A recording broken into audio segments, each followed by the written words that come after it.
Sasa kipindi chendaje kwanza umwache mwenyewe atueleze. Si chenda tu hivyo.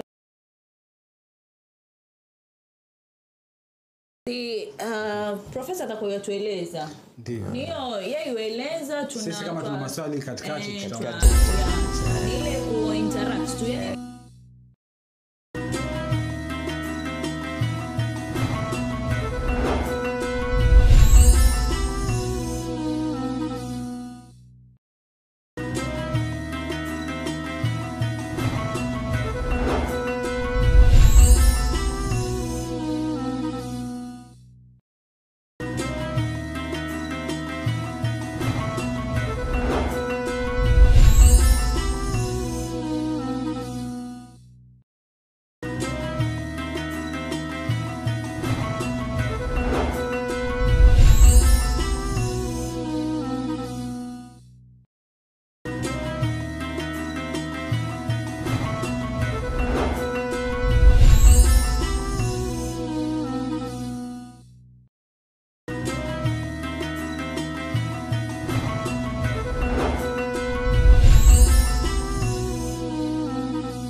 Ahlan wa sahlan wa marhaban, assalamu alaykum wa rahmatullahi wa barakatuh, mtazamaji wa Al-Ihsan TV, karibu sana ndani ya kipindi chetu, kipindi kipya mtazamaji, ambacho ni Elimika na Profesa Mujahid, na ni kipindi ambacho inshallah tutakuwa ni wenye kuzungumzia mengi kuhusiana na malezi. Kwa hiyo makinika na mimi mtazamaji, hakikisha una mark the date and the time. Inshallah tutakuwa ni wenye kukuletea kila wiki inshallah, ili tuweze kufafanua, kuelimishana, kurekebishana na kuboreshana katika swala zima la malezi. Jina langu ni Maryam Juma na hii ni Al-Ihsan TV.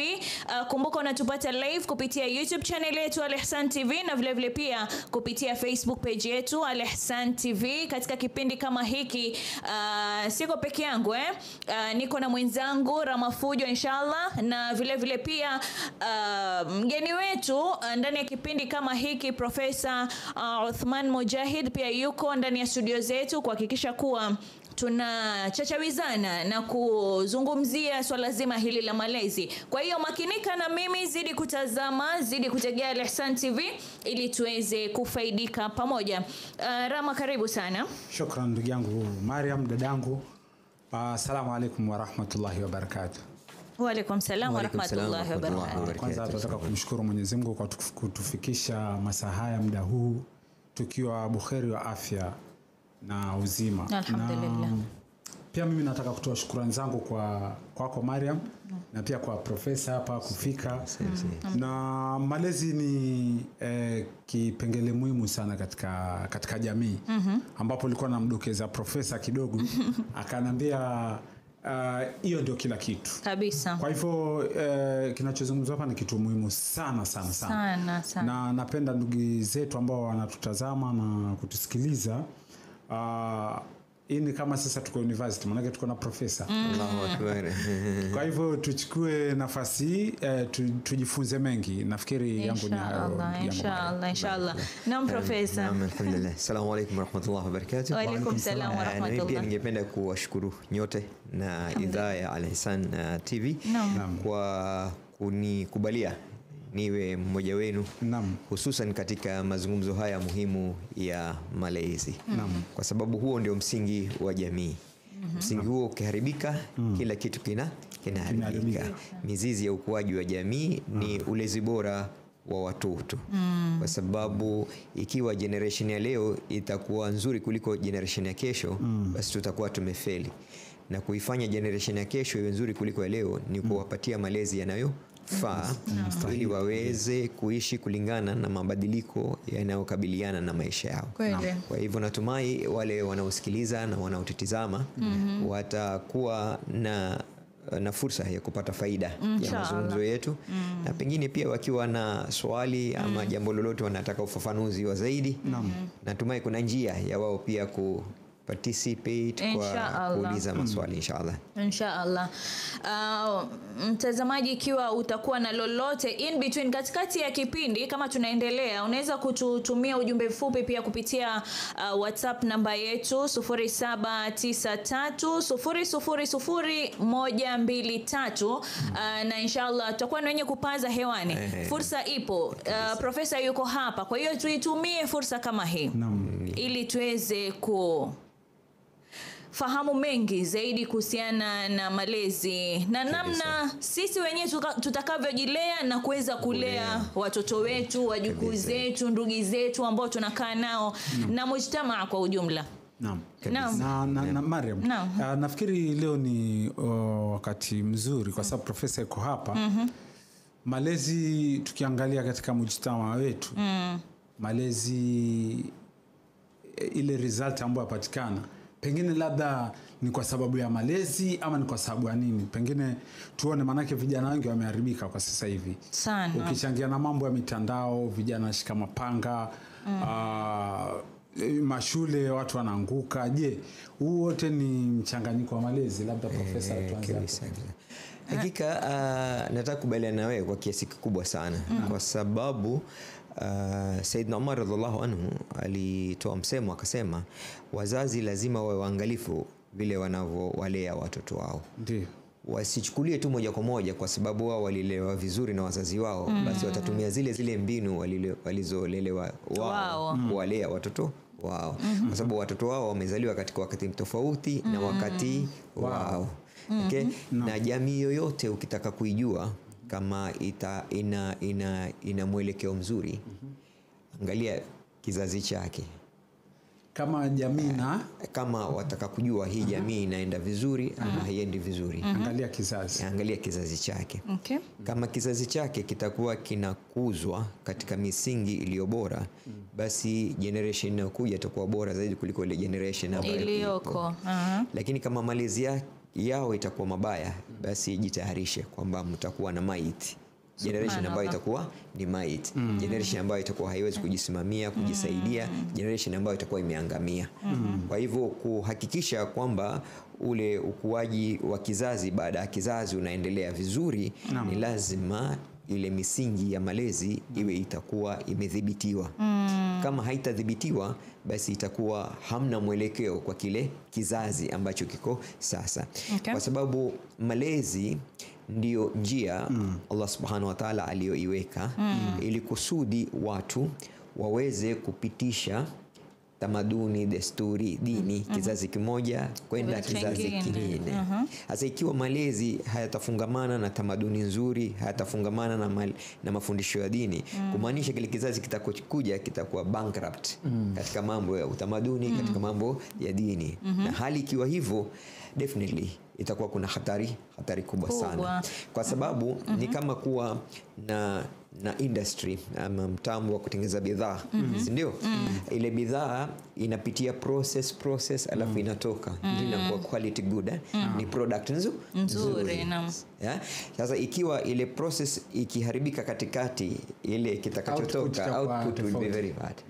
Tambua iko ni damaged. Input, output, but what determines ile output ni ile process. Na the word process, Maryam, ndugu yangu, ile pia kuambia process means perceptions za watu.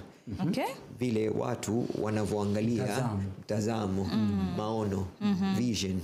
Yani ikiwa watu wa leo wanatazamia kwamba kesho itakuwa bora kuliko leo, basi watakuwa na bidii kukijenga kile kizazi chao cha leo kiwe bora kuliko kesho, kile cha kesho kiwe bora. Kwa hivyo kama perceptions zetu ni positive, kile kizazi kitakuwa positive. Kama perceptions zetu ni negative, kile kizazi kinakuwa output itakuwa hivyo, si ndio?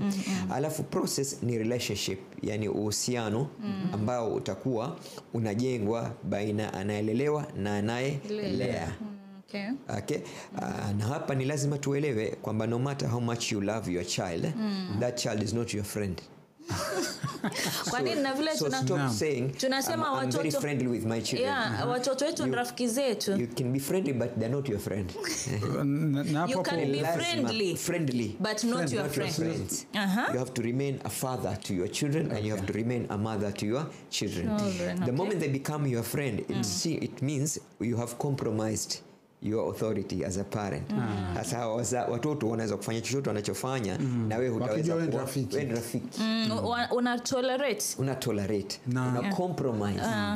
Sasa katika kule compromise, malezi yanakuwa na tashwishi na taklifu ya moja ama nyingine. Kwa hivyo uhusiano wa mtoto na mzazi lazima ubaki vile vile.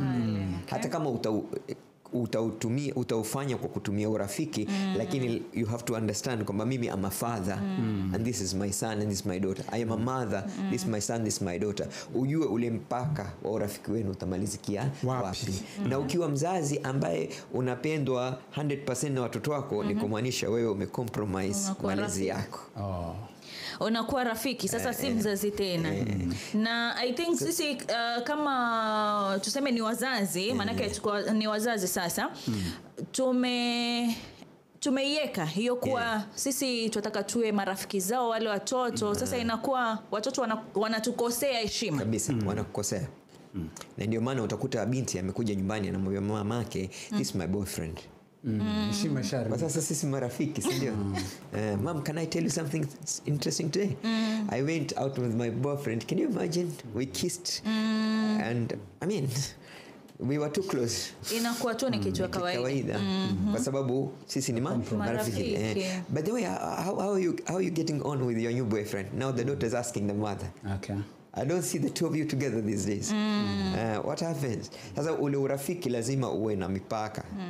Kwamba mimi ni mamako. Japokuwa nakuchukulia katika njia ambayo ni ya urafiki. Lakini bado mimi ni mamako. Kuna mambo mengine mimi na wewe kama babako hatuwezi kuyazungumza. Huwezi kunionyesha, huwezi kuniambia. Sasa ile relationship has to be well defined. Na ndio hapa sasa hasa watoto hawa leo lazima wa educate on the role of the parent and the role of the child. Wa educate kwamba every responsibility comes with accountability. If you are telling me this is your right, you must also tell me your responsibility in this right. Sasa ukiniambia mimi you have a right to your freedom, you get my point? How responsible will you be with that freedom? So you have a right to choose the school you want to go. You have to tell me how good is that school that you want to go. You have a right of association. You can make any friend. You have to tell me what kind of a friend are you trying to create. So no right can be right without responsibility.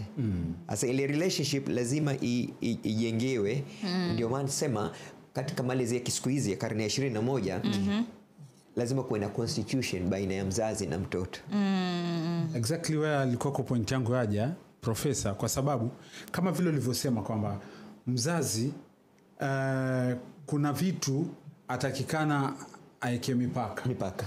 Na hiyo labda katika age za nyuma, labda age zako zetu, mashallah, ile mipaka ilikuwa very clear. Lakini zilipokuja hivi vizazi vingine ile mipaka ikawa disrupted kidogo. Sasa watu hawajui mpaka ni gani. Je, ni sawa mtoto wangu kumwambia how is your boyfriend, ama naenda birthday na kadha. Nafikiri no mipaka imecheza kidogo. Mpaka watu hawafahamu mipaka iko wapi wazazi wetu. Je, kuna formula maalum ama labda malezi ama nidhamu maalum ambazo ziko katika vizazi wajue kwamba mpaka hapa hii sio, hii ndio, hii sio, hii ndio. Labda hapa mchanganyikiwa. Sasa ndio hivyo nikasema Bimaniam kwamba siku hizi kila nyumba lazima iwe na constitution. Exactly. Zile constitution ile constitution iwe ina toa details that how people will relate as a family, and who is supposed to do what and who is not supposed to do what. And then those duties are connected to consequences. So me as your father, I'll pay your school fees, but you must do well. You you must do well with your studies. Okay. If you don't do well with your studies, if you're not serious with school, what will happen to you? So that has to be written. Yeah? To an extent that kila mtu anajua yani uzito wa kuwa mmoja katika ile family ni gani, na majukumu kikosea itakuwa ni gani. Sasa kila mtu anajua kwamba mimi nina haki, lakini kila haki inakuja na jukumu. Kweli. Sawa sawa. Mzazi wangu ana haki ya kunilisha. Na je, mimi nina jukumu gani kwa huyu mzazi wangu anayenilisha? Si ndio? Mzazi wangu mimi nina haki ya kucheza, yani kucheza. Lakini huku kucheza utacheza saa ngapi? Na kwa kipindi gani? Na utacheza na nani? Na utacheza mchezo gani? Kwa sababu ule mchezo unaocheza unaweza kujiumiza, watu wakaanza kwenda ikatukost kama family. Ama unaweza kwenda kutafuta video game ambayo it's so immoral, ambayo haikufundishi maadili mazuri. Lakini kwa sababu wewe unajua kwamba mimi nina haki ya kucheza, kwa hivyo hakuna mtu anaweza kuingilia katika ile mchezo yako. Una haki ya kucheza, lakini pia una jukumu la kujua ni kitu gani utacheza, wapi utacheza, na utacheza vipi family mchezo wangu. Na ndio maana ile tumesema P na R, ile O inasema there has to be a very open style. Okay. Open style in the sense that mzazi anajua huyu mtoto wangu nitaenda naye mpaka wapi, na yule mtoto anajua huyu mzazi wangu nitaenda naye mpaka wapi. Ili kusiwe na conflict. Kwa hivyo hapo ni kuwa ni ile mipaka ile must be well defined. Okay. Kila mtu ajue mipaka yake. Bila kujua ile mipaka, kwa mfano kitu kidogo tu hivi, mtoto anafungua mlango wa mama, room ya mama na baba. Mtoto anafungua tu hata hajali. Atabishi hodi. Mara bahati mbaya anawakuta mama na baba katika hali ambayo hastahili kuiona yeye. Ndio. Kwa sababu mtoto kashavuka mpaka, kwa sababu maadili yanasema kwanza gonga lango. Na pia dini ina nyakati inakataza hata mtoto kwenda chumbani kwa mamake na babake, mzazi. Sasa bila ya kuwa na hiyo mipaka, basi inakuwa shida kabisa. Kwa mfano, okay, hapa ndani ya nyumba tuko huru kwa sababu tuko nyumbani kwetu. Lakini tutakuwa tumevaa mavazi gani? Ule uhuru wa kuvaa utakuwa uko katika hali gani? Sio baba kavaa bukta, mama kavaa sijui nini, mtoto sijui kavaa nini. Kila mtu anaangalia mwenzake vile alivyo, bila ya kuzingatia kwamba maana mama wengine ukiwaambia mbona ni watoto wangu hawa, hawanidhuri, ni mahrim. Lakini kutokana na kuangalia wewe ndio they imagine how the other ones ambao sio mahrim wanakaa. Na ile picture inaweza kumu-influence katika ile thinking yake, na baadaye achukue decision ambayo sio nzuri. Kwa hivyo ile mipaka ya mavazi, ile mipaka ya adabu katika familia lazima iwekwe very very clear. People have to be open with each other. Hakuna kufichana. Wewe ni mtoto, unastahili kufanya 1 2 3 10. No compromise about that. Sawa sawa. Ukija kurudi shule, unaoga, unaenda msikitini, unaswali, unaenda madrasa, ama unakaa unafanya homework. Ile schedule ya yule mtoto tengenezwa kwamba hivi ndivyo utaamka saa hizi, utaswali fajr saa hizi, utaenda skuli saa hizi, utarudi jioni saa hizi, utafanya nini mpaka utakapolala. Kwa hivyo ile routine is well defined.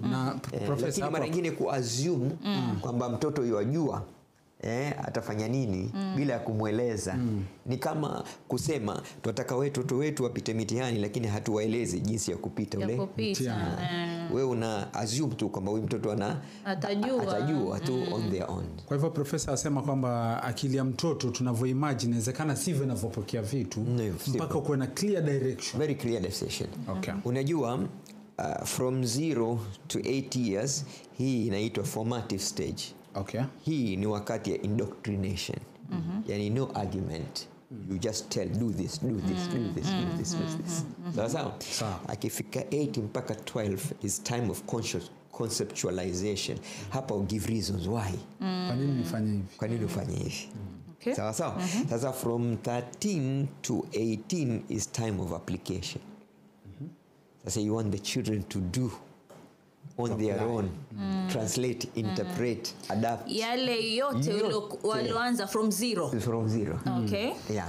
Sasa ikiwa huto hakikisha umeimplement 13 mpaka 18, they forget It doesn't become part of their lives. Wanasema haya ni mambo tulifanya utotoni, utuzimani hatuwezi kuyafanya kwa sababu hakukuwa na follow.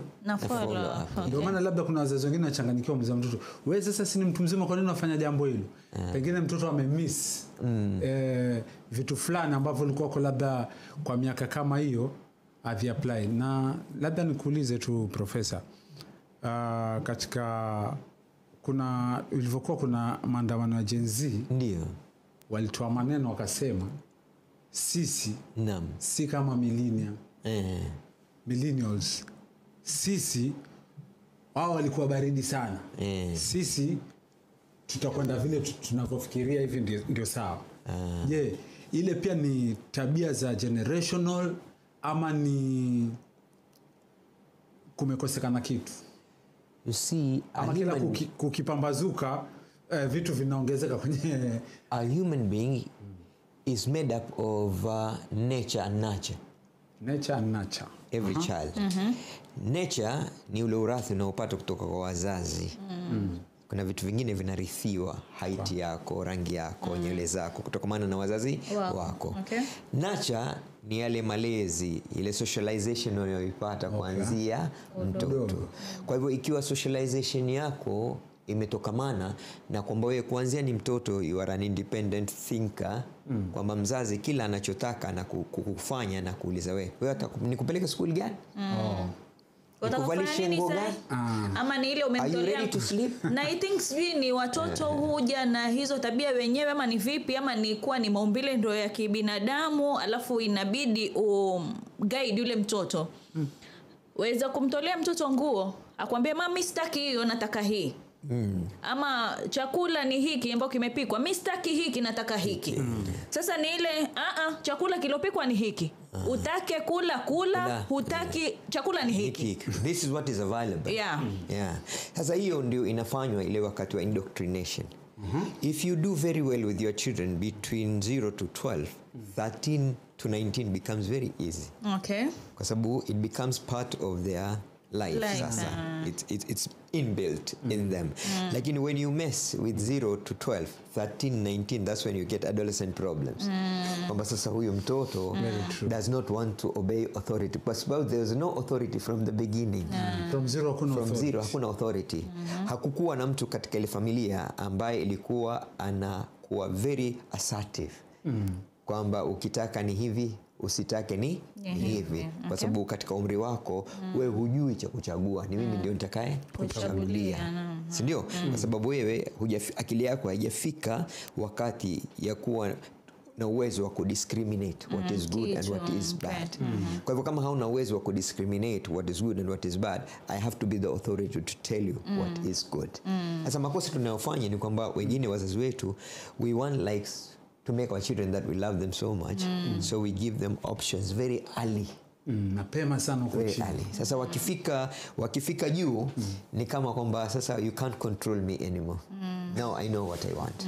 And that's when now wanakuambia kwamba sitaki nguo hii, nataka nguo hii. Sitaki chakula hiki, nataka chakula hiki. Na pengine mzazi ana saving kidogo pengine za wiki, achukue enda kanunue pizza kwa sababu mtoto anataka pizza. Hataki kula ugali ambao mpikwa ndani ya nyumba. Kwa hivyo ni issue ambayo ni nini.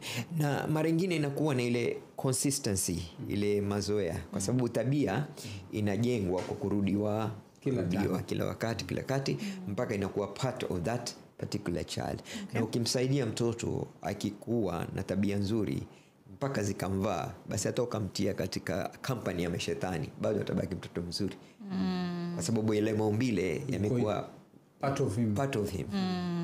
Lakini ukiwa hauna reinforcement, hauna consistency, leo asema hiki, kesho asema kile, kesho ampa ruhusa kufanya takalo, kesho kutwa kuwa mkali, anajua hamna msimamo. Hakuna lolote hapa. Najua mzazi wangu hata labda kama kelele atanipigia kisha alafu next time atanini tu watoto wana ujuzi wa kusoma wazazi wao. Kila mtoto anamjua mzazi wake yuko vipi, anajua mama yuko vipi na baba yuko vipi. Kwa hivyo akijua mama yuko soft, mambo yote ambayo sio mazuri atakuwa permission yake inatoka kwa mama. Lakini akijua baba na yuko very firm, atakuwa hamwambii chochote. Kwa hivyo profesa tuambia kwamba tu consistency katika katika authorities zetu. Like leo nataka kwenda mahali ama amekata kwenda madrasa ukamwacha. Kesho nakuwa mkali. Kesho kuna mkali. Kwa hivyo ile haijengi habit. Habit inajengwa kama utaifuatilia kila siku minimum kwa muda wa siku 30. Sasa inakuwa ni habit. Unataka mtoto amke saa 11.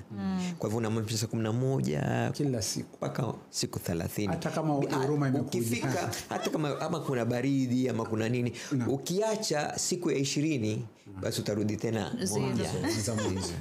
Lazima umalize zile cycle ya 30 days. Ndio sasa inakuwa habit katika maisha yule mtoto. And anything habit becomes very difficult to break later in life. Mimi na wewe hapa tulipo, mambo mingi tunayofanya hivi sasa, if we are to think, you'll discover you learned them when you were still a child. Tabia fulani tunazo hatukuzipata leo. Tulikuwa tumeanzishwa kuanzia udukoni. Na tabia hauna wataka kuisoma leo unakuta leo kuna watu wengine kusoma Qurani ni ngumu.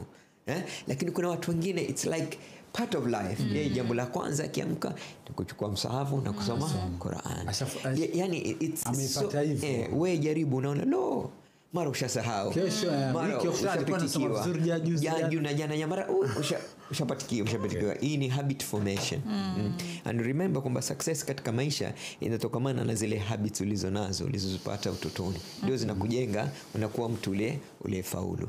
Kama hauna positive habits kuweza kufaulu inakuwa shida sana. Na ndio maana watoto wetu wengi siku hizi hawafaulu shuleni, hawafaulu katika jamii, hawafaulu katika maisha yao kwa sababu hawana positive habits. Hata mtu akaenda interview mara shapanda hamaki. Nini mwanauliza maswali ya kijinga hayo? Kwa sababu amejengwa na tabia ya kutokuwa na uvumilivu. Na hii ndio sifa ya watoto siku hizi. They are after shortcut and they want quick gratification. And they want things to be done now. They can't wait for tomorrow. Sasa hii inatokamana na yale malezi na zile habits zinazojengwa katika maisha ya mtoto. Na ndio maana watu wanasema parenting is a process of socialization. It is how you introduce a child into a society. So if you want a child to be successful in a society, you have to teach this child the norms of that society. Ili aweze kufit very well into that society. Unakuta watoto wetu wengi sana, they find it very difficult to fit in an Islamic society kwa sababu tabia zao sio zinazokubalika katika Uislamu. Kwa hivyo unakuta most of the time they prefer socializing with people who are not Muslims. Because people ndio unakuta msichana mwingine unamwalika mahali anakuambia maukhti stories zao. Wanaona utakuwa mkutano kina nani mashaka utanisema ndugu yangu siwezi. Kwa sababu ile process ya socialization ilipotumiwa haikumpa norms ya kufit katika ile category. You say as a child is growing up, you have to be expanding the inner circle based on the kind of socialization that child you want the child to acquire. So kutoka wewe kwa mzazi, kutoka wewe na mama na baba, nani mwingine atakuwa karibu na yule mtoto, nani uncle gani, uncle yupi hana tabia nzuri, auntie yupi hana tabia nzuri, nyumba gani atakuwa kanaenda kushinda, nyumba gani haendi kwa sababu ya zile tabia zilizo katika ile nyumba mpaka mtoto anakuwa mkubwa. So profesa hapo amaanisha kwamba sisi wengi katika kulia mtoto tunazimu tu labda kumpa chakula na kumuona na afya. Kwa hiyo tutaona kama ndio twalea. Lakini kuna vitu like hapo uliposema nyumba gani yuenda, nyumba gani haendi, marafiki zake kina nani. So you should oversee everything. In fact that is more important than the food you give to that child. Na wengine ambao itakuwa ni relatives kabisa. Labda ni mtu ni dadako. Lakini sasa tabia yake kwa yule mtoto inakuwa mfano mbaya. Na kupeleka hivyo profesa ni kwa kuwa mimi kwetu kabisa ni majengo. Kwa kina babangu. Lakini mamangu alikuwa hataki mimi niwe nikienda majengo. Anasema manake watoto wa majengo wanasifika na sifa gani? Allahu Akbar. Matusi, watu wanapenda kutukana. Na yani it's something normal. Normal. Anasema labda kwenda asalimiane arudi. Lakini kwenda kukaa huko sijui kwa mizake, sijui kwa shangazi zake siku 2-3 hakuna. Na aende akakae arudi. Aende akasalimia, kusalimia hatukatazwi. No. Lakini asema mimi sita. Na believe you me, yani mimi kukua sasa ndo nikaja nikarealize na nikawa naelewa. Ukienda utasikia mtoto huyu ametukana. Sasa washangaa kwani malezi ni vipi? Katika hiyo point ndo na katika laws za personal growth and development kuna law inaitwa the law of the environment. Okay. Wanasema in life a human being becomes a product of the environment they grow up in. Sawa. Kwa hivyo ikiwa mtoto atapelekwa katika mazingira ambayo hayana tabia nzuri, don't expect yule mtoto kwamba kutakuwa na miracle za kupata tabia nzuri. Kwa hivyo moja katika responsibility ya mzazi ni kuhakikisha mtoto wake amekuwa katika mazingira mazuri. Hijra ya kutoka Maka kwenda Madina ilifanywa na Mtume tu sallallahu alaihi wasallam na masahaba. Lakini sisi tuna wajibu wa kufanya hijra ya kutoka kwenye estates ambazo hazina misikiti, estates ambazo hazina madrasa, estates ambazo kuna watoto ambao ni waraibu, estates ambazo kuna watoto hawana adabu, ili kusudi kulinda ukuaji wa watoto wetu. Kwa sababu environmental mediation has almost 80% contribution in the character ya yule mtoto. Sasa ukimexpose kwa environment ambayo isiyo sawa, basi wewe sasa ndio utakayejilaumu hapo baadaye. Wewe mwenyewe atafunzwa na environment. Usipomlea wewe atalelewa na ile mazingira, na mazingira yana nguvu zaidi kuliko wewe, kwa sababu wewe ni mmoja peke yako kama mama ama na baba, lakini yale mazingira yana watu wengi. Sasa ile influence ya watu wengi itakuwa na nguvu kuliko influence yako kama baba na mzazi na mama. Kwa hivyo ni muhimu sana yale mazingira. It's called environmental mediation katika psychology.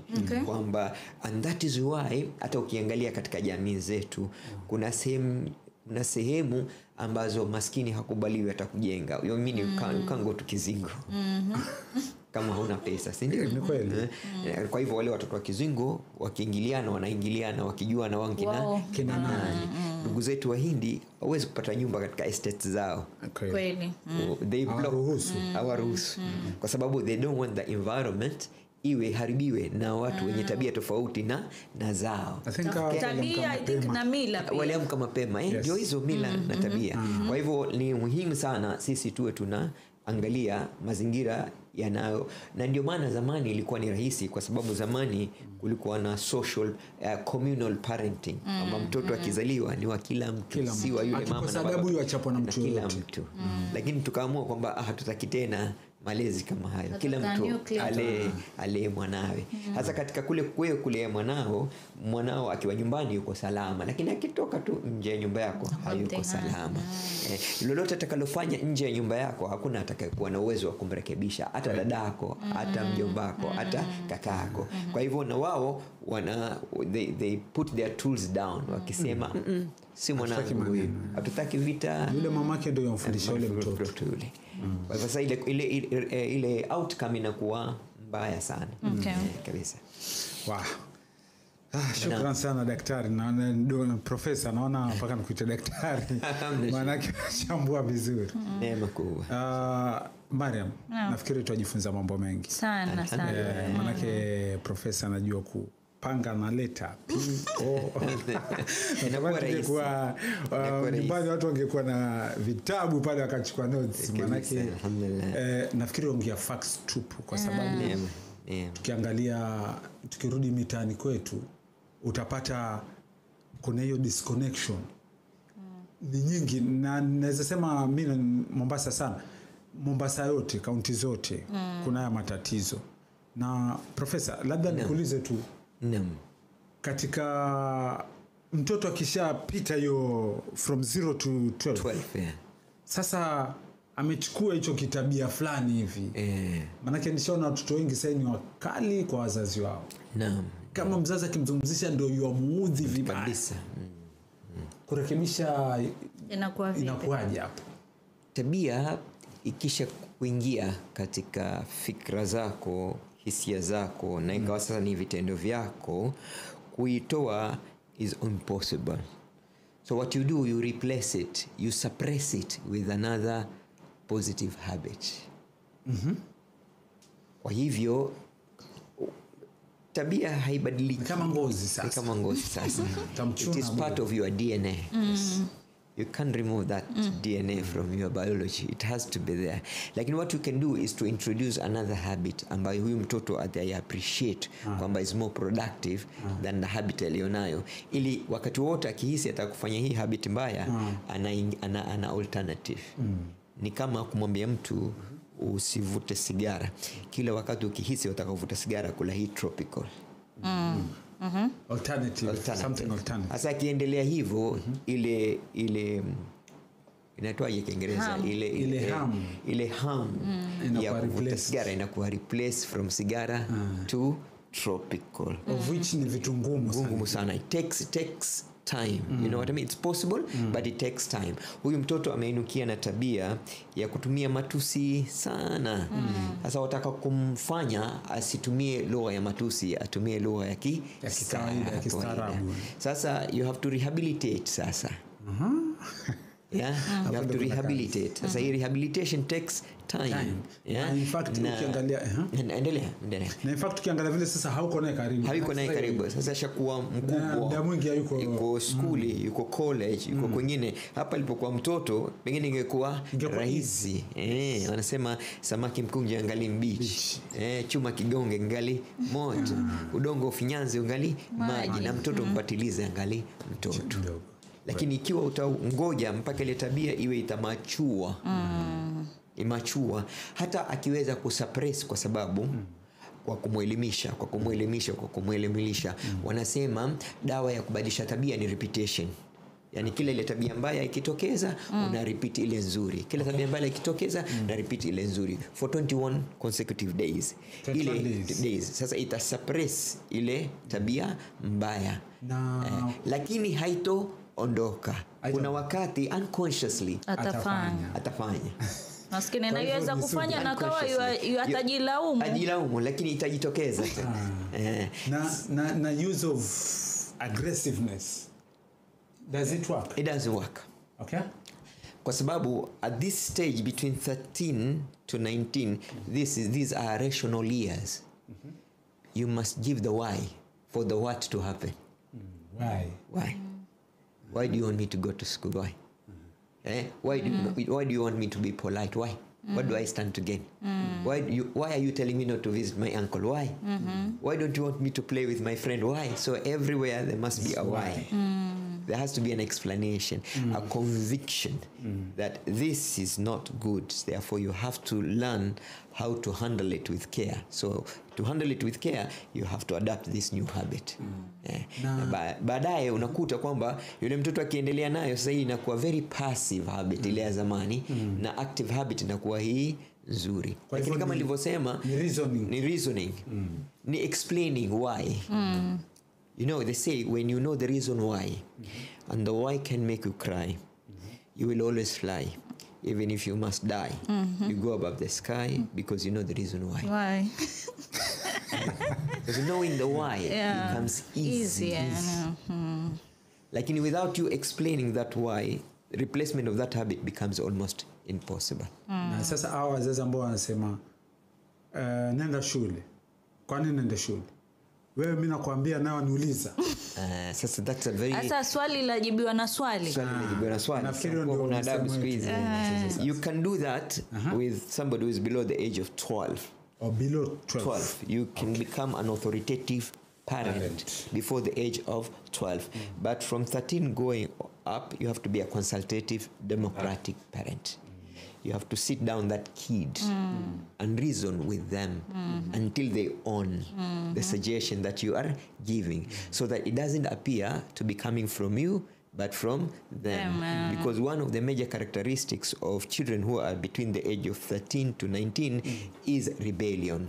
they rebel against authority. Wanakuwa very rebellious. It's natural that way. Yeah. So na pale ndo anasikio why. Why? They want to know the reason. Okay. So ukiwa mzazi mkali ambaye hutaki kuelewa kwa sababu wewe unajihisi ni what you want to play. Then you fell. Yeah, you fell. It is a brick. It is like a rib. You'll break it finally. And that will spoil the relationship between you and your child. They will come. Unajua mtume anasema 7 years play with them. Because children learn through play. Everything you want them to learn, do it through play. Another 7 years, now they are 14. Now try to be realistic with them. Try to give reason, give rationale, explanation. Okay. Another 7 years, they are 21. You have to play it friendly. Sasa huyu ana miaka 21. Utamfanya nini wewe? Wamueleza lakini wajua ni hivi na hivi. Dunia sasa sio ni hivi na hivi. Yaani unapatia mtu realistic situation vile ilivyo. And sometimes it's good because children learn through observation. When you want children to learn something good, you take them where that good exists. Okay. So and that's why fathers are advised to take their children to the mosque with them. In the mosque, they will learn things that maybe the father is not even practicing, but another father is practicing. Okay, mothers should avoid bringing bad friends at home when these children are going. In fact, they say the moment you become a father and a mother, you have to pause your life and live now the life of the children. Because everything they see, they learn from that. Okay, don't get worried that children are not asking questions. Get worried that they are seeing everything that you do. Don't get worried that they are not asking you questions. But get worried that they are seeing everything that you're doing. And one day, you'll be surprised what they will do in front of you. Washangaa wana mtu nini kumbe alafu ni kitu ambacho inakaa akilini. Si mzazi wangu yafanya. Kwa hivyo if it's good for my father, it's also good for me. If it's good for mom, it's also good for me.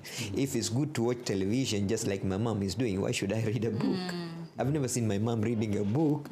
If it was good, she would have also read a book. Like sasa hiyo naambia mimi nikae mezani ni nisome vitabu vangu alafu yeye amekana remote control ama na simu anacheka tu pale. Lazima yale anayoyaona katika ile simu yawe ni mazuri kuliko mimi ninayoyapata katika vitabu. Kuna law nyingine inaitwa law of modeling in parenting. Law of modeling. That means you cannot hauwezi kulea watoto kwa maneno peke yake. Sawa? Lazima uchanganye na vitendo. Ndio itakuwa rahisi kumwelekeza yule mtoto njia ambayo nafaa kufuatwa. Kwa hivyo creativity is key katika parenting. Kwamba ujaribu kueleza tabia kwa njia tofauti, kwa kuzungumza, kwa kufanya wewe mwenyewe, kwa kutoa mifano ya watu wengine. Unajua, so it's a full-time job. It's a full-time job. Ndio maana wanasema parenting is a business of influencing your children to become the people you want to see them become in life. It's a business. And to influence, you have to be intimate with those children, very close. You cannot do it through remote control. To influence, you have to have negotiation power. You can't force them to do what they don't want to do. So you have to learn to negotiate, give and take. I give you this, you give me this.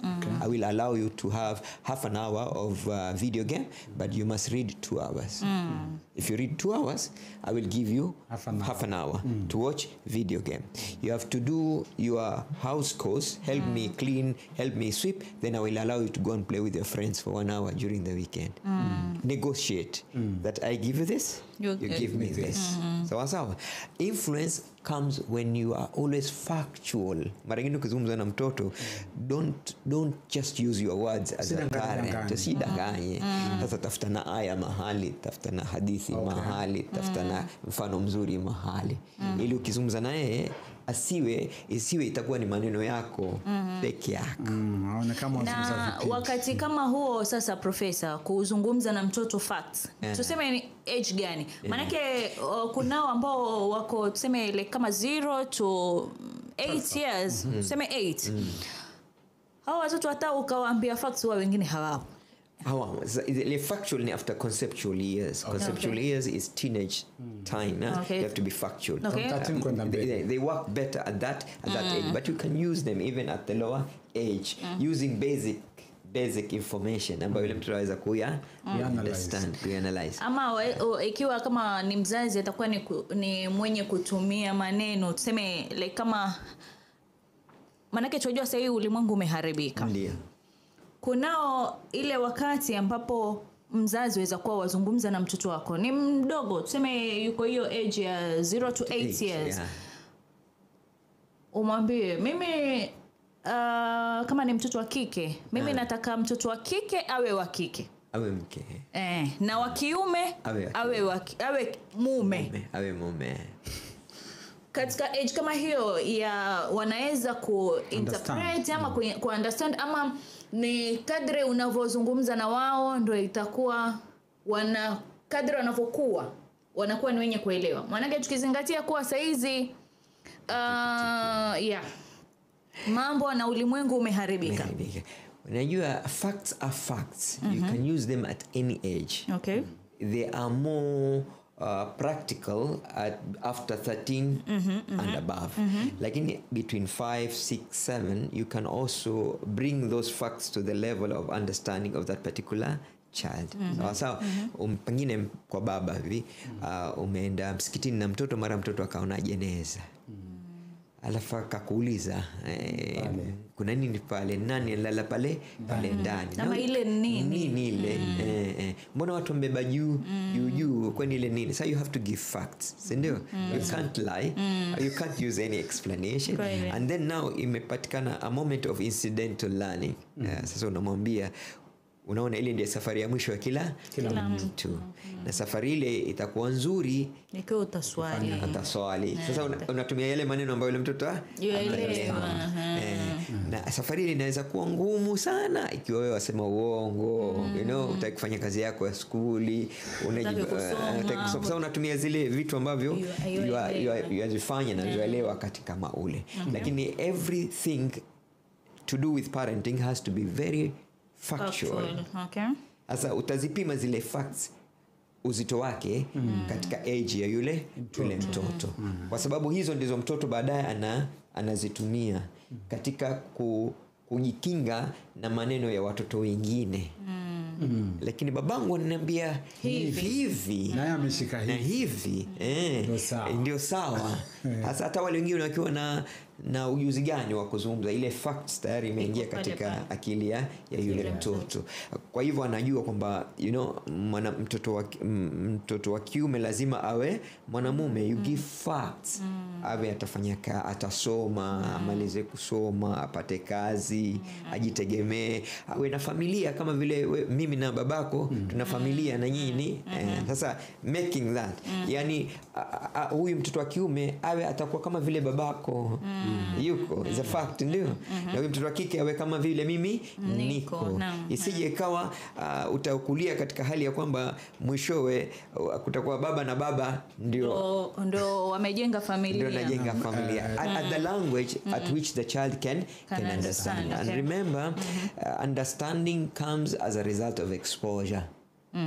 Ndio yale when you are 8 years old, the things you knew are now equivalent to the things a 3-year-old knows. Kweli. So so you must also understand kwamba wewe sio mzazi peke yako katika maisha yao. Una na televisheni, kuna na simu na cartoons, siku hizi pia mambo hayo yameingia. Kwa hivyo don't assume kwamba hawaelewi. What you need to do is to be very cautious, but along the line you will discover hata vile unavyowaambia wao wanaona unawafanya watoto sana. Na pia inacheza sana. Mzee anambia mambo mimi najua kitambo, yeye anajua sana. Sasa ukidiscover hivyo now you improve on your facts, on your communication ili ikae sawa na vile wao wanavyofikiria. Mara nyingi we assume that our children are still just children. Some of them are more than children. What they know is more than what you do. Nikupe kisa kimoja. Nilipokuwa nikifanya thesis yangu ya PhD, ya early childhood, nilikuwa nafanya practicals katika nursery schools hapa Mombasa. Okay. Sasa ngeenda kule upande wa Bombolulu kule kuna nursery ndogo pale, nikawa ninaenda pale ku collect data zangu. Kuna kisichana kidogo cha Zainab about 4 years old. Sasa she was very friendly. Watoto wengine wajua wanakutia mahaba, wanakuja karibu kila ukiingia unashakuzoea. Basi mimi nikamwambia Zainab, wewe mtoto mzuri mashallah, mimi nakupenda sana. Basi nikipeleka biskuti nini. Sasa ile wakati wangu ukamalizika ile research ikabidi nikamwambia Zainab, sasa hutaniona tena, sitakuja kazi malizika. I'll miss you. Kama even me I'll miss you. Lakini kila siku ulikuwa ananiambia wanipenda. Kwambia I still love you. Basi mbona hata siku moja tukufanya yale watu wanaopendana wanafanya. Subhanallah, 4 years. Yes, Zainab. Kwani watu wanaopendana washikana, wapigana mabusu mimi. Wewe sasa my assumption kwamba Zainab does not know that. Yani kulingana na age yake ni dogo sana. Lakini Zainab knows everything. Kwa sababu kuna kipindi anatizama na mamake. Kuna mamake ana series anafuata. Mamake labda yazungumza vitu akiyazungumza Zainab ajui nini. Kumbe Zainab anaelewa kila kitu. Sasa ni ile wakati sisi tunakaa tukiangalia vipindi ambavyo soaps hizi ambazo series ambazo tuwafuata watoto wako pale. Kamwambia tufunga macho, lakini funga macho hata siku hizi nafikiri kuna scene nyingine ikitokea funga macho. Funga macho lakini yuko hivi. Maana leo utamwambia funga macho atafunga. Kesho ukimwambia funga macho atafunga. Yeye mwambia funga macho ndio yuangalia. Sasa inakuwa I think pia ni tujitahidi sisi wenyewe tu vitu ambavyo tunaangalia, muda gani tunaangalia na tunaona nani. You have to be a role model. You cannot expect to have a child who will be completely different from you. It's impossible. Impossible. Right. So if you want a child who is innocent, then you have to be innocent yourself. Wewe watamani mtoto wako awe sheikh na wewe afriti kama nini? So mtoto wako impossible. Sasa kama watamani kuona mtoto ukienda msikitini unatamani kwenye ile mimbar nawe kuna mtoto wako awe atatoa khutba siku. Sasa you have to correct yourself. You cannot give people what you don't have. You cannot. Kwa sababu hakuna. Sasa ni muhimu kwamba wewe mwenyewe kwanza ujitengeze. Okay? Alafu baada ya kujitengeza wewe sasa mtoto atakuwa anasoma kutokamana na zile tabia zako. Naam. Naona kuna mmoja hapa ametuma ujumbe. Asema swali langu kwa profesa. Asema je, haya malezi anayosema kuhusu kuwalea wana wetu, asema in different age groups. Unavyomlea mtoto wa kike ndio mtoto wa kiume pia analelewa hivyo ama ni tofauti? Tofauti. Kwa sababu socialization ya mtoto wa kiume na ya mtoto wa kike ni vitu viwili tofauti. Kumbuka tumesema hivi sasa tunataka mtoto wa kiume awe mume, tunataka mtoto wa kike awe mke. Sasa utawaleaje vipi katika duplicate style kama hawa ni watu wawili tofauti? Ni lazima huyu mtoto wa kike alelewe na mazingatio ya kwamba baadaye atakuwa mtu wa aina gani, mwanamke wa aina gani. Na huyu mtoto wa kiume analelewa kwa mazingatio kwamba kesho atakuwa mwanamume wa aina gani. Sasa kuna vitu vingine ni common, lakini kunafika mahali lazima kuna diversification. Kwamba sasa you do the general and then now you do the specific for a boy and for a girl. Makosa mara nyingine wazazi wanafanya, wana sandwich boys and girls. And before you realize your boy has become girlish and your girl maybe has become boyish. Sasa you start now getting worried kwamba mwanangu. Nataka nikuulize kabla nilikuwa hajasoma. If sisi tunaona kwamba there are a lot of single parents. Especially mababangi hawashughuliki. Ndio. Na mama na watoto wa kike na wa kiume. Sometimes ama nataka nikuulize, je, pengine mama na miss kumlea mtoto wa kiume kuna points amezimiss, ndio maana anaona kama mtoto wa kiume amemshinda? Ikiwa baba hashughuliki ama baba hayupo, you have to look for a murabbi. A murabbi is a male figure that will play the role of the absent father. Okay. This murabbi can either be the madrasa teacher of that child, ama imam wa msikiti wa karibu, ama an uncle who is well disciplined, modest in their approach. I'm a neighbor who also has children, but is a great neighbor with good traits. Now you can request that neighbor to have an influence on your child.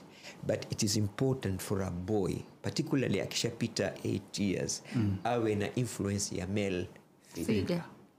Because in every boy who lacked the influence of the male figure, there's a little girl living in them. In every boy who did not have an influence of a male figure in their lives, there will always be a little girl living inside them. And sometimes your little girl can expose themselves in a very different ways. No, ni ukweli. Manake utapata wengine sasa ni mtoto wa kiume lakini mambo anayofanya. Oh, subhanallah. Ana tabia za kike. Tabia za mamake kidogo. Manake kwenye genes za kiume X and Y kuna that X. X ni ya mwanamke. Sasa amekuwa influence na tabia ya mama. Na tabia itakuwa inaso uleavyo ndivyo kuavyo. Subhanallah. So mama yuko emotional kidogo, mtoto pia anakuwa very emotional. Anakuwa very possessive, very demanding, anakuwa insecure and can't make decisions on his own. Ndio maana unakuta mtoto kaoa, lakini every little thing with the wife anampigia mama. Jana mfanya hivi nitafanya nini? Cannot make decisions. Professor, you are so realistic. Lakini kweli ni mambo ambayo yanaendelea. Na I think ni wanaume pia wawajibike. Manake profesa wajua kulingana pia na ulimwengu wa sasa ulivyo, mimi mzazi wa kike kutrust mtu wa nje hata kama ni ndugu yangu ni mtoto wangu, yeye atamuita ni uncle yake, si ndio? Kumtrust kuwa yani awe that close ya kuwa awe anapose that father figure inakuwa mtihani. Manake kuna cases nyingi subhanallah ambazo zile cases zinatokea kama hakuna supervision, umerelegate. Kwa hivyo mimi nimekuachia. Lakini we are talking about delegate. Don't relegate. Kurelegate ni kuacha bila ya mipaka. Hata anaweza kwenda kulala kule kwake. Hata anaweza kwenda naye outing, kwenda naye swimming without any supervision. Okay. Sasa ukifanya vile, mambo yakitokea yakiwa mabaya, wewe ndio unalaumika kama mama. Lakini ukiwa umemchagua yule mtu, si utakuwa umefanya analysis zako mpaka ukamwona kwamba Mujahid can help me, take care of my boy. Sasa but then still you also have to monitor huyo Mujahid. Ili usimwachie ile 100%. Kwa hivyo ile kuena usaidizi tu. Kwa hivyo kuwe na mipaka. Usaidizi wa kutoa ile galish ya kutoa ile galish, kumtoa yule galish, kutoa ile waambiwa watoto wa kiume mpaka wapate kuena sauti ya mwanamume atakayenguruma kumwelekeza masculinity. Kwa hivyo we are saying kina mama kama baba amejitolea atakuja kuweka mchango wake kwa mtoto, kina mama tuache mtalia mwenyewe madamu wewe wasikatae. Don't deny if the father is willing, usimkataze hiyo opportunity ya kuwa part of his son's life. Because that is very very important. There are things a mother cannot do to the boy. So wanakuwa very rebellion, they're so angry, na ndio kina mama sasa wana compromise, wanawaacha free. Exactly. Mtoto ili kupata mali hawajua afanye salama. Kuna mwingine sasa ameniambia, Mujahid, natafuta hiyo salama. Kwa hivyo ninamnunulia iPhone. Nataka iPhone, kwa hivyo atapewa. Natafuta hiyo salama Mujahid. Manake amwezi sijui video games, sijui namba gani sijui hizo. PS5, PS6, PS6. Angalau tupate hiyo salama. Tumeelewana? Very rebellion. Na siku hizi haniogopi tena. Sikia sauti ni za kina Maryam Juma, sauti nyembamba. Yeye ameshakuwa sasa inakuwa very very difficult. And boys who get too close to their mothers, they get it rough in their marriage. kwa sababu they gauge their wife based on the standard of the mothers. Okay. As anything less, anything more becomes a problem for them. Exactly, a duplication. It's like girls who are used to their fathers. Now marrying a man who will not be like the father becomes a problem. Ni mtihani mkubwa sana. Ndio maana you have to blend, you have to blend so that these children can have the diversity of a man who is a teacher, a man who is an imam, a man who is a father, a man who is selling a shop, so that they have comparison. Kwamba you don't have to expect kwamba things will go just the way you want them to be. Even if you're a man, there are places where you have to be submissive to the situation. Na hiyo inakuwa ni kitu ambacho kinawatayarisha kwa maisha ya kesho. Kuna watoto hawajatayarishwa kwa maisha ya leo and they're having it really rough with the life. They have everything. We are all lost. Lost completely. Confused. Hatujui tutafanya nini. Confused. Kwa sababu hizi vitu kama vile nilivyosema mpaka kwenye marriage sisi wengine sababu mimi nalelewa na single parent. Kabisa. Mother. Ndio. Lakini naona hizo tabia usema zingine niko nazo. You feel very comfortable when you share with your wife zile details za wanawake sasa zile. That's what you used to do with your mom, ndio? Mama atakwambia mambo yote yanafanyika. Kwa mambo mengi mimi yangu namwambia mama. Sababu I think mzazi kama ni single parent kukuambia wewe ni ile wajua wewe unataka mtu atakayezungumza naye. Which is very dangerous. One thing you should never do, don't share your challenges in life with your children. You hurt them emotionally. Na ikiwa ni mtoto kumweleza mama, yani mzazi mtoto aweza kumweleza kwa sababu mama ana ability ya kuabsorb. Yes. Manake wengine wanasema ukimweleza mzazi, okay, niwe mimi napitia changamoto. Ndio. Katika ama mitihani ambao tumeumbiwa sisi wanadamu, napitia katika maisha, ni mueleze mama basi mimi nafanyika hivi na hivi. Wengine wanakuambia inakuwa ni kama yule mzazi ana feel double pain. Kuliko vile unavyofeel. Yani wajua wazazi maskini wao wanataka tupate starehe katika ulimwengu. But one strategy of managing any kind of stress is an outlet. Yeah. And after Allah subhanahu wa ta'ala, the best outlet you can have is your parents. Kweli. Because your parents watakufichia siri yako, your parents watakupatia masikio, moyo wa kuchukua ule mazito yako, at least uko comfort na kadhalika. Kwa hivyo there's no way you can live your life if your parents are alive without you sharing what you're going through in your life with them, because the advice that the parent will give, whether right or wrong, they will give you with all good intentions. Kweli. So wasema professor, wasema ni wrong kwamba you will give them double burden. Wao washapitia yale wewe unayopitia. Kwa hivyo they have the sieve in their mind. Experience. They have the shock absorbers. They can take it if you cannot take it. But don't make a mistake of saying I can't tell my mother but I'll tell my friend. Because your friend will also tell your mother without you knowing. That's your mother will feel 3 times hurt. Yani mtoto wangu alikuwa kuniambia mimi, nimemwambia mtu nje mpaka tena mtu nje ndio amekuja kuniambia mimi. But kwa sababu yule rafiki yako nje ata assume kwamba wewe ushamwambia mamako. Ama labda hata wewe rafiki yako nje pia simwambie mama, atafute mwingine amwambie kisha kitambo imfikie mama, imeenda chain. Ndio hivyo. So professor asema ni makosa mzazi kumwambia mtoto mambo yake mazito. Kwa mfano kama juzi I was doing a group counseling and then I stopped it along the way.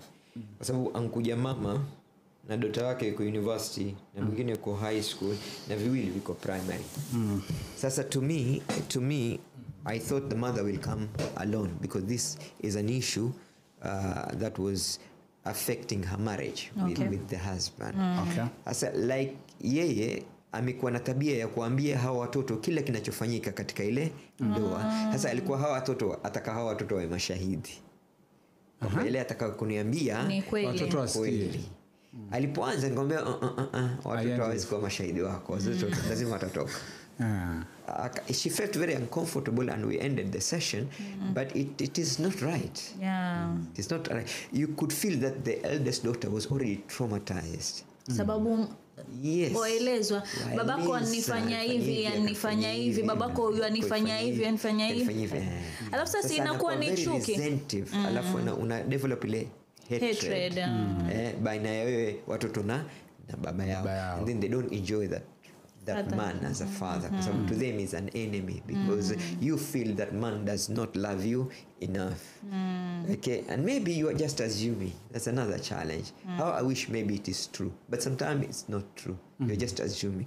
So you're just creating a necessary gap between your children and their father.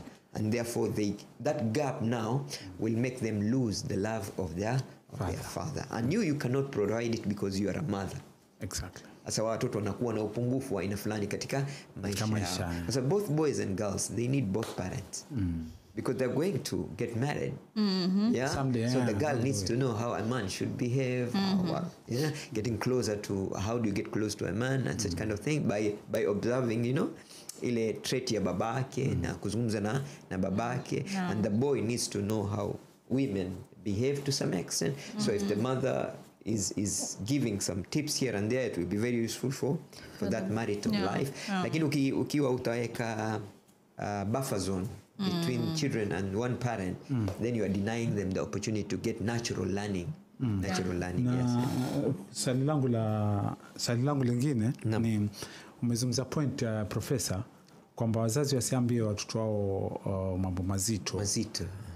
Na je, ikifika mtoto age ya 13 yuko resentful sasa, mama yuwaweza kutumia kumrekebisha, mbali na kuwa aggressive, kumrekebisha kupitia kumwambia like hivi unavyofanya usikii, kesi zaja kila siku, mimi maisha yangu nakulia wewe na shida, napata tabu na nini. Yaweza kuwa njia kumrekebisha mtoto akitumia uzito aliopitia akimwambia mtoto. Sometimes it's not advisable. Okay. Kwa sababu you create a picture in the mind of that child that you are a hopeless parent.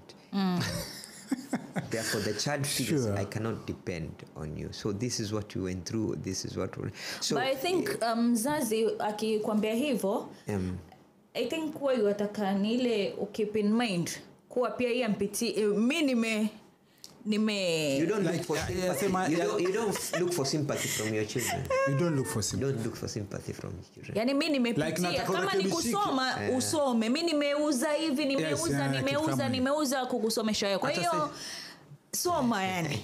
Yeah, those sacrifices that you made, but don't make them like it was a favor that you're doing to that child. Okay. It was not a favor. It was your obligation. It was a responsibility. It was a responsibility. So I played my part.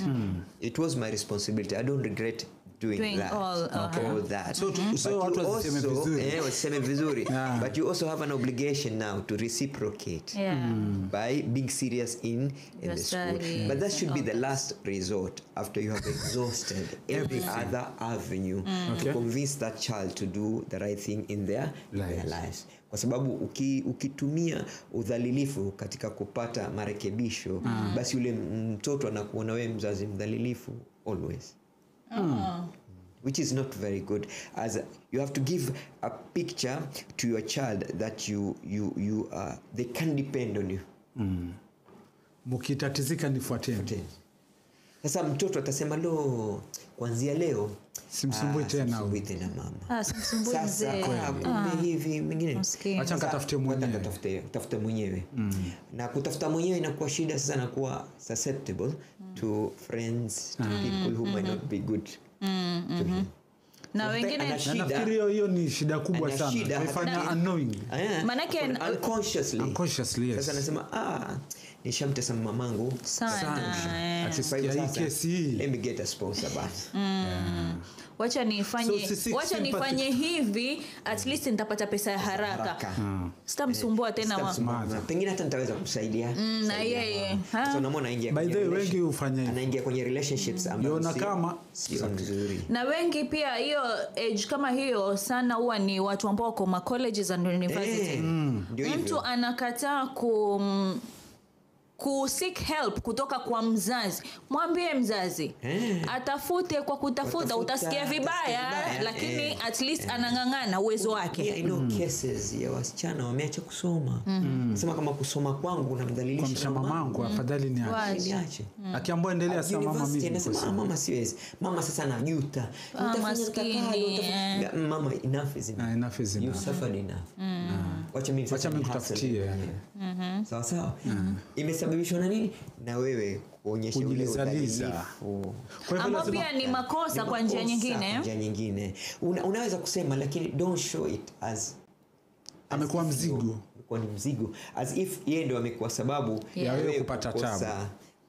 Yani upanuzi katika maisha yako. Yani it's good, let the children learn from other people that you went through that.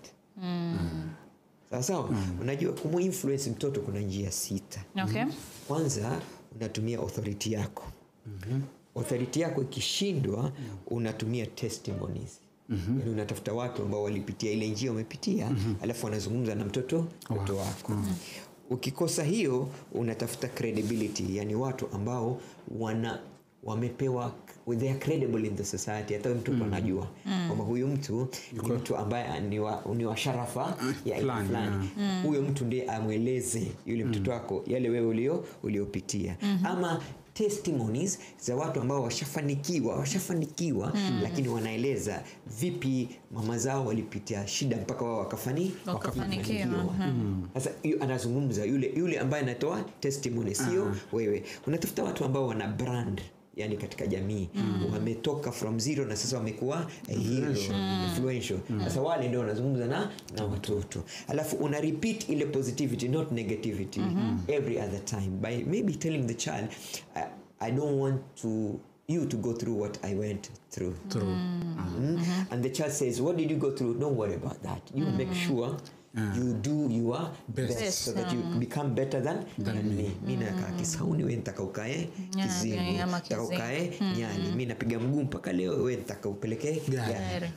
Sasa there has to be progression, there has to be an improvement, and then there has to be a slogan kwamba katika familia kuna sentence ambazo watu wanaitumia kuwekana moyo, kuzana, si ndio?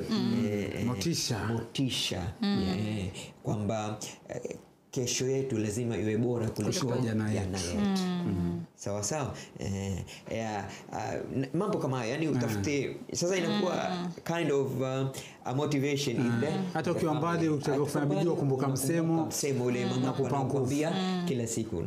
Unasikia watu ambao wameendelea mara nyingi wanakuambia, mimi mama wangu nilikuwa nikimsikia sana akisema 1 2 3. Hiyo imeni affect sana. Hata Abraham Lincoln ana msemo anasema kwamba I never knew a woman could be a great part of your success until I saw the role my mother played in my life. You get my point?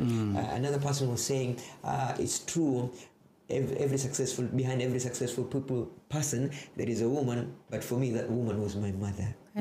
You get my point? Sasa inakuwa ni msemo yule mtu anautumia. Omar ibn Abdulaziz alikuwa anasema, mimi ni kiongozi mzuri, lakini aliyekuwa akiongoza kweli ilikuwa ni mamangu.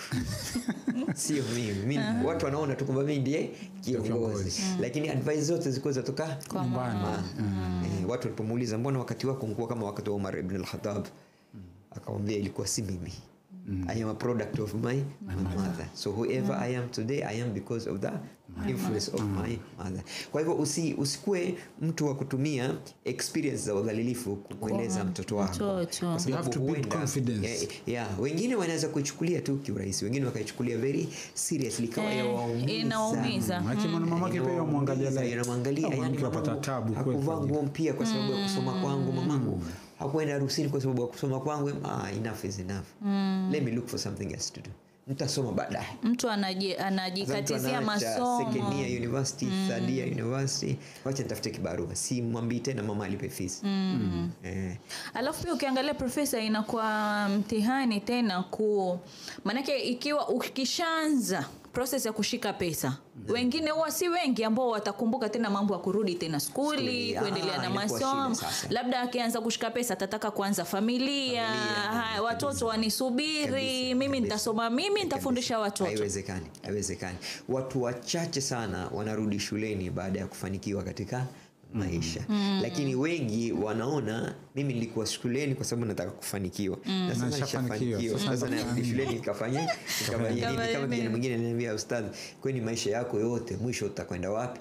Na basi nitakufa, uende wapi? Uende jana. Kama nikupatia formula ya kwenda jana, leo utakwenda. Yani kungoja process yote. Piga kisu tu kafiri hapo, utaenda jana leo. Kwa hivyo ni ile understanding lazima iwe itakuzwa. Kwa hivyo mimi nasema parenting is a responsibility that has to be taken very positively. Is a responsibility that is built on pure relationship. Parenting is a responsibility of wanting more for your child than you want for yourself. So you are always aspiring for greater things for your child than for your own self. Parenting is about engagement, encouragement, talking to the child, spending quality time with that child. Parenting is navigating through the life of that child and then negotiating with them on what they should do in order to get what they want. Parenting is correcting, rewarding, timely. You don't wait. What you can do today, don't wait until tomorrow. Parenting is about taking the responsibility of inspiring this child to desire good and greater life. Parenting is about giving the spirit to the child so that they don't give up very easily when they face challenges of life. And parenting is helping your child grow. Don't make a child remain a child even when they are 30 years old. Help them to grow. Ni mtoto huyu bado. Anafikisha miaka 30 ana watoto pia mwenyewe. It is good to allow a child to be a child, but don't allow them to extend that childhood into their adulthood. Na kuna watoto mpaka sasa wana miaka 30 wanamka usubuhi mtu ana miaka 25 wali wangu wa basi sasa pale umemfanya amekuwa mtoto. Alafu pia I think professor iki extend kama hivyo ndo inafanya mtoto anakuwa dormant. Akili haifikiri. Hakuna growth. So you have to help your child grow. Na unajua huyu butterfly akitoka kwenye ile cocoon ile yai lake anatoka kwa dhiki. Shida takes time kupasuka ile kitu. Sasa kuna bwana mmoja alikuwa yupita akamuona huyu butterfly vile anavotoka, taking time, going through a lot of pain, akaona afadhali nimsaidie mimi kwa sababu this is too much. Akafungua lile yai la yule butterfly akaanguka chini akafa. Sasa huyu mtu akawa anamwangalia huyu butterfly aruke, akawa hawezi. Sasa mwingine akipita akamwambia, Sheikh, angalia nini? Akamwambia huyu kipepeo hichi nimekisaidia kitoka katika yake kwa rahisi. Sasa kimeanguka chini akitaki akamwambia huyu haruki. Huyo ushamuua. Kwa nini? Akasema ile process ya yeye kutoka katika ile yai kwa dhiki inakausha maji katika mbawa zake. Ili akitoka moja kwa moja mwepesi na anaweza kuruka. Na sisi tunawakata watoto mbawa zao. Kuna ile kitu inaitwa overparenting. Tunawalea kupita kiasi cha mtoto kutaka kulelewa. Hawakaushwi. Hatuwakazanishi. Sana kwa malege throughout. Hawezi kujisimamia wao wenyewe. Na katika jamii yetu kwa Kiswahili that is very common. Ndio ni mtihani mkubwa ambapo pia unapata vijana wanakuwa pia kuanzisha familia zao inakuwa ni mtihani. Ni mtihani mkubwa sana. Sasa wewe mama, nyanya na wewe babu ndio mtalea wajukuu. Yule mtoto wenu hawezi. Sasa wewe unasikia uchungu watoto wajukuu zako hawaendi shule. Unasikia uchungu. Nini wajukuu zangu nitawapeleka wenyewe. Nitamchukua mwenyewe. Kama hamwapeleki basi nitampeleka mimi mwenyewe. Hivyo ndivyo wao wanataka. Sasa hataki kubeba majukumu. Na profesa, mimi nilivyokuwa nalelewa tulikuwa kuna time tukusanyana kama family tuenda outing sote kwa pamoja. Ndio. Ile ina umuhimu gani? Inajenga. Ile inakupatia sense of belonging. Which is a requirement after the basic needs. After the basic needs. Kwamba sasa you are in a secured environment. hata kama bahati mbaya babako atakufa, kuna ami yako na mjomba wako. So the family gives protection to that particular child. Hasa anakuwa confident. That builds the confidence of that child. Kwamba mimi I don't have to worry. I have people bado. Kwa sababu ikiwa ni wewe na mkeo peke yake, yule mtoto akianza kuimagine kwamba what will happen if anything happens to my mom. But if your mother sister is always there, and the mother sister and the mother brother, the child gets comfortable a little bit, gets secured. Kwamba even if something wrong happens to my mother, there is mama mkubwa yuko, mama mdogo, tushamiliana sana, tushaelewana sana, tushakubaliana. Sasa ile community builds confidence. So minus family, watoto wanakuwa very insecured katika maisha yao. Na ndio maana unakuta watoto ambao hawana community family bond, they wanapapia sana urafiki bila kuchagua. Penda sana urafiki. Sababu they are looking for that sense of where do I belong. Na ndio maana ni vizuri when you talk to your child, when you call a child, call him with the full name. If there are 5 names, call them with those 5 names. Let them ask na you. Na ukiintroduce kwa watu waambie majina yao yatoka huko. Usimuite mtoto kwa jina moja. Kweli. Usimuite mtoto kwa jina moja. Mimi ile kama my daughter ambao ni 2 years. Yeye ukimuuliza jina lake atakupatia full. The whole list. Atakupa mpaka uliza mbona majina mengi hivi, lakini sasa kutokea ni mdogo, yani namwambia tu jina lako ni hili, ni hivi, babako ni huyu. Sasa ingine ukimuuliza mamako aitwa nani, hajui. Lakini babako aitwa nani atakwambia kuanzia jina lake mpaka mwisho. Ndio maana Mtume sallallahu alaihi wasallam akasema kila mzazi ana majukumu manne kwa mtoto wake. Kwanza, you have to be careful of the lady that you choose as a mother of your children, because that's where education begins. Sasa kama wewe utachagua tu mwanamke yote barabarani awe mama wa watoto wako, what do you expect? Sasa lazima uwe mwangalifu yule unayemchagua kuwa mama wa watoto wako. Vice versa pia. Uchague yule ambaye atakuwa baba wa watoto wako. Ya pili, wapatie watoto wako majina ambayo wakiitwa nayo watakuwa na fahari. Yani wanaona raha ukiwaita. Na watu wengine they hate their names. Kweli? Sababu yale majina sio mazuri. Kuna mtu anaweza kujibadilisha sasa akajita jina la mtaa. Sasa akaenda kufanya affidavit, akajibadilisha ama akajifupisha lile jina ama akaligeuza nje ndani nje. Alafu unamuingiza katika mkono wa mwalimu mzuri, mrabbi. Kwa sababu ile kazi ambayo wewe pengine baba utakuwa hutaweza kuifanya, yule mwalimu ataifanya. Kwa hivyo choosing a school for a child is very crucial. It contributes kwa sababu kwa sababu ni jirani yako, kwa sababu because parents give survival, school gives development. So you have to be careful of the school and the madrasa that the child is. Alafu it's key, number 4, now to show them how they will earn their living. So that means you have to know the talent your child has and help them develop that talent. Because that will be easier to get survival through that talent. Because talent plus training makes you a genius. And the child will become a genius. Mashallah. Naona tumezungumza mengi. Taki profesa kaukemati. Alafu pia time ya dhuhur sasa kabla prayer time itoke. Alhamdulillah. Profesa, alhamdulillah tumezungumza mengi. Alhamdulillah, nimeenjoy the show. Ndio mwenzangu profesa, kila anapozungumza naona tupa reality ambayo naiona kila siku. Na pia wewe mwenyewe una learn. Kumbe sisi tumesoma wapi? For sure. It's good to put your heads together sometimes. Kabisa. So that you see further than what is actually available.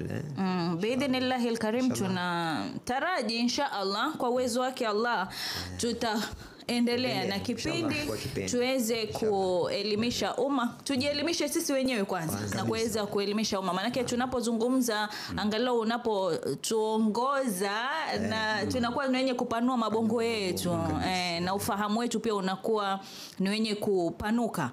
Tunajua at least tuweza kupitia njia gani ili hili swala zima la malezi tutajingamua vipi.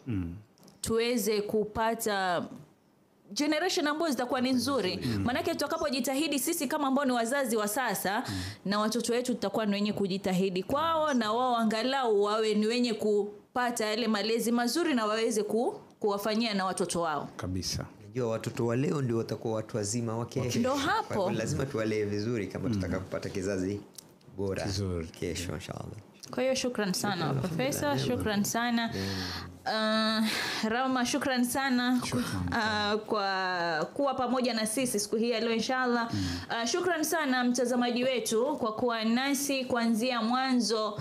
Wallahi kama ingekuwa ni time ni yangu ningesema tuendelee tu, lakini inshallah tuache utamu mwingine next time tuweze kuzidi kupata, na tumwombe afya na uzima Profesa ili tuweze kuwa naye inshallah katika kipindi chetu kama hiki kuhusiana na swala zima la malezi. Tunajua malezi ni jambo pana sana, jambo kunjufu sana. Kwa hivyo inshallah tuombeane Mungu tuweze kukutana tena Jumamosi ijayo panapo hai na uzima. Jina langu ni Maryam Juma. Shukran sana kwa kutenga wakati wako kwa kujumuika na sisi siku hii leo. Allah kujaze kila la kheri, akuepushe kila lenye shari. Mimi nawe inshallah hadi weekend ijayo. Ma'asalam. Fi amanillah. فننفعنا بما علمتنا رب علمنا الذي ينفعنا رب فقهنا وفقه أهلنا وقرابات لنا في ديننا